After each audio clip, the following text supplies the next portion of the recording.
Inspector Anjali की, जो अपनी सादगी और हिम्मत के लिए मशहूर थी। वह महज 22 साल की थी, लेकिन उसका रौब किसी से कम नहीं था। शहर की व्यस्त सड़कों पर उसकी ड्यूटी रोजाना शाम को खत्म होती थी। एक दिन अपनी ड्यूटी खत्म करके वह एक ठेले के पास रुकी, जहां एक नौजवान अंकित सब्जियां बेच रहा था। अंकित भी 22-23 साल का था और उसकी आंखों में एक अजीब सी ईमानदारी थी। अंजलि ने अंकित से मजाक करते हुए सब्जियां खरीदी। तुम्हारी सब्जियां इतनी ताजी क्यों होती हैं, अंकित?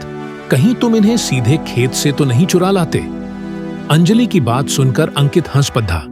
मैम, मेरी सब्जियों में सिर्फ मेरी मेहनत और प्यार है, कोई चोरी नहीं। उनकी यह नोक-झोंक रोज की आदत बन गई। हर शाम अंजलि वहीं रुकती, सब्जी खरीदती और अंकित से खूब बातें करती। एक दिन जब वे आपस में हंसी मजाक कर रहे थे, अंजलि ने मजाक में ही अंकित से उसका नंबर मांग लिया। ठीक है, अगर कभी सब्जी कम पड़ी जाए तो सीधे तुम्हें कॉल करके मंगवा लूंगी। अंकित ने बिना सोचे समझे नंबर दे दिया। वह कहां जानता था कि यह नंबर उसकी जिंदगी की दिशा बदल देगा।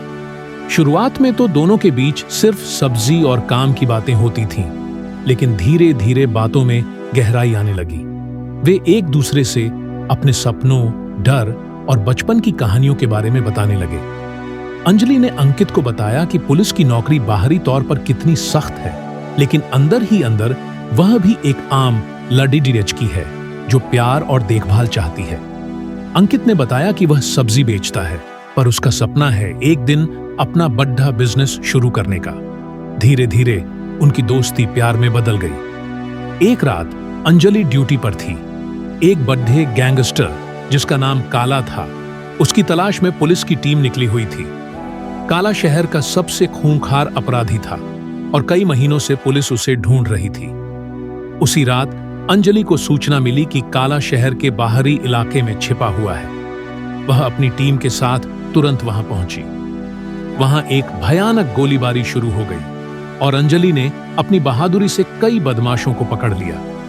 तभी काले ने एक खाली घर में छिपकर गोली चला दी, जो सीधे अंजलि के कंधे पर लगी। वह गिर गई, लेकिन हिम्मत नहीं हारी। गोली लगने के बाद अंजलि ने मुश्किल से अपना फोन निकाला और मदद के लिए कॉल करने की कोशिश की, लेकिन सिग्नल नहीं था। वह सोच रही थी कि किसे कॉल करे। उसके दिमाग में अंकित का नंबर आया। उसने दर्द से कराहते हुए मैसेज टाइप किया। अंकित, मुझे बचाओ। मैं एक पुरानी फैक्ट्री के पास हूं, काली पहाड़ी रोड पर। काला। और उसका फोन बंद हो गया। इधर अंकित अपनी दुकान बंद करके घर जा रहा था। उसे अंजलि का मैसेज मिला। वो पहले तो डर गया, लेकिन अंजलि की जान खतरे में थी। वह बिना सोचे समझे अपनी पुरानी स्कूटी लेकर उसी दिशा में निकल पड़ा। उसने पुलिस को सूचित करना चाहा, लेकिन उसे लगा कि तब तक देर हो जाएगी। जब वह फैक्ट्री पहुंचा तो उसने देखा कि अंजलि जमीन पर पड़ी हुई है और उसके कंधे से खून बह रहा है। तभी काले ने उसे देख लिया। अरे, यह तो उसका आशिक है। अब दोनों को एक साथ खत्म कर दूंगा।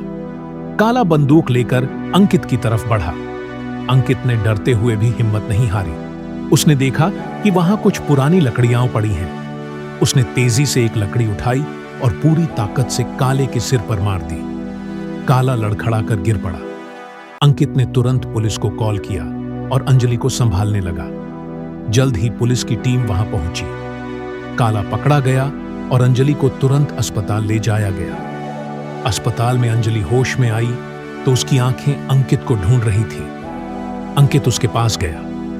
अंजलि ने मुस्कुराते हुए कहा, मैंने तुम्हें चुना और तुमने साबित कर दिया कि तुम मेरे सबसे बड़े हीरो हो। इस घटना के बाद अंजलि और अंकित का प्यार और भी गहरा हो गया।